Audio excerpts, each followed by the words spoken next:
ಯಾದಗಿರಿ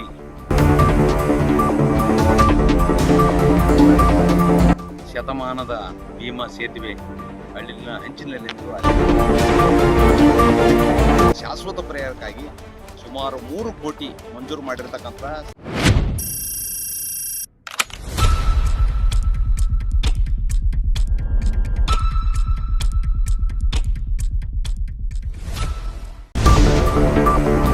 ಸೇತುವೆ ಏನದಂದ್ರೆ ಈಗ ಶಿಥಿಲ ವ್ಯವಸ್ಥೆಗೆ ತಲುಪಿರ್ತಕ್ಕಂಥದ್ದು ದುರದೃಷ್ಟಕರ.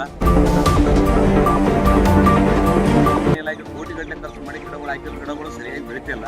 ಅಂಥದ್ರಲ್ಲಿ ಈ ಗಿಡ ಕಲ್ಲಲ್ಲೇ ಬೆಳೆದಿರ್ತಕ್ಕಂಥ ಗಿಡ ಯಾರನ್ನ ಅಧಿಕಾರಿಗಳು ಬಂದಾಗ ಚಾರಕ ಕೆಲವರು ಲೇಬರ್ಗಳಿಗೆ ಹಚ್ಚಿ ಕಟ್ ಮಾಡ್ತಾರೆ. ಮತ್ತೆ ಅದು ಕಟ್ ಮಾಡೋದ್ರಿಂದ ಬೇರ್ಗಳು ದೊಡ್ಡ.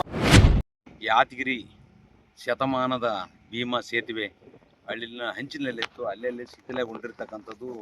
ಪ್ರತಿ ವರ್ಷ ಇದನ್ನು ರಿಪೇರಿ ಮಾಡಬೇಕು, ಗಿಡಗಂಟೆಗಳನ್ನು ತೆರವುಗೊಳಿಸಬೇಕು ಅಂತಕ್ಕಂಥದ್ದು ಸಾಕಷ್ಟು ಹೋರಾಟ ಮಾಡಿದರೂ ಕೂಡ ಕೆಲವು ಅಧಿಕಾರಿಗಳು ಏನದ ನಾಮಕವಾಸ್ತೆ ಕಾರ್ಮಿಕರು ಹಚ್ಚಿ ಗಿಡಗಂಟೆಗಳನ್ನು ಕಟ್ ಮಾಡಿಕೇಸಿ ಸಾರ್ವಜನಿಕರ ವಾಹನ ಸವಾರಿಗೆ ಕಣ್ಣಿಗೆ ಮಣ್ಣು ಒರೆಸ್ತಕ್ಕಂಥ ಕೆಲಸ ಮಾಡಿದರು.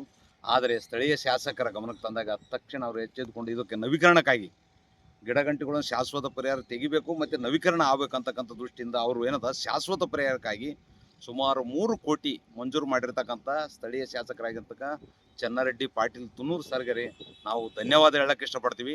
ಈ ಕಾಮಗಾರಿ ಸಾಕಷ್ಟು ಏನದ ಮಧ್ಯಪ್ರದೇಶದಲ್ಲಿರ್ತಕ್ಕ ಕಾರ್ಮಿಕರು ಒಂದು 25 ಕಾರ್ಮಿಕರು ಇಲ್ಲೇ ಇದ್ದಗೆಜಿ ಹೊರದಿಂದ ಕಾಮಗಾರಿ ಸಾಗಿದ್ದು ಸುಮಾರು 60% ಕಾಮಗಾರಿ ಸ್ವಚ್ಛತೆಗೆ ಮುಂದಾಗಿದ್ದಾರೆ. ಇನ್ನೂ ಒಂದು ವಾರ 15 ದಿವಸದಲ್ಲಿ ಸಂಪೂರ್ಣ ಇದು ನವೀಕರಣಕ್ಕೆ ಮಾಡ್ತಕ್ಕಂಥ ಕೆಲಸಕ್ಕೆ ಶಾಸಕರು ಮುಂದಾಗಿರ್ತಕ್ಕಂಥದ್ದು. ಈ ಭಾಗದಾಗ ಸಂಚರಿಸ್ತಕ್ಕಂಥ ವಾಹನ ಸವಾರರಿಗೂ ಮತ್ತು ಪರವಾಗಿ ನಮ್ಮ ಜಿಲ್ಲೆ ಜನತೆ ಪರವಾಗಿ ಸ್ಥಳೀಯ ಶಾಸಕರಿಗೆ ಮತ್ತು ಜಿಲ್ಲಾಡಳಿತಕ್ಕೆ ನಾನು ಧನ್ಯವಾದ ಹೇಳಕ್ಕೆ ಇಷ್ಟಪಡ್ತೀನಿ.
ತಾತ್ಕಾಲಿಕ ಮಾಡಿದ್ರು, ಬೀದರ್ದಾಗ ತರಿಸಿದ್ರು, ಮ್ಯಾಗ ತೆಗೆದೋದ್ರೆ ಕೆಳಗಾಗಿಲ್ಲ. ಅದು ಕೆಮಿಕಲ್ ಆಗಿ ನೀರು ತೆಗೆದಂಗೆ ಅದೊಂದೇ ಹಾಕಿ ಆಕ್ಸಿಡ್ ಹಾಕಿ ತೆಗೆದ್ರಂದ್ರೆ ಪರ್ಮನೆಂಟ್ ಆಗ್ತದ. ಇದು ಶಾಸಕರು ಒಳ್ಳೆ ಕೆಲಸ ಮಾಡ್ರೆ.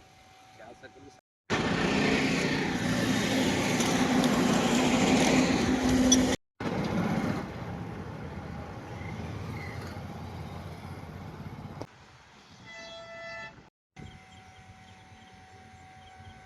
ಬಾಬಾ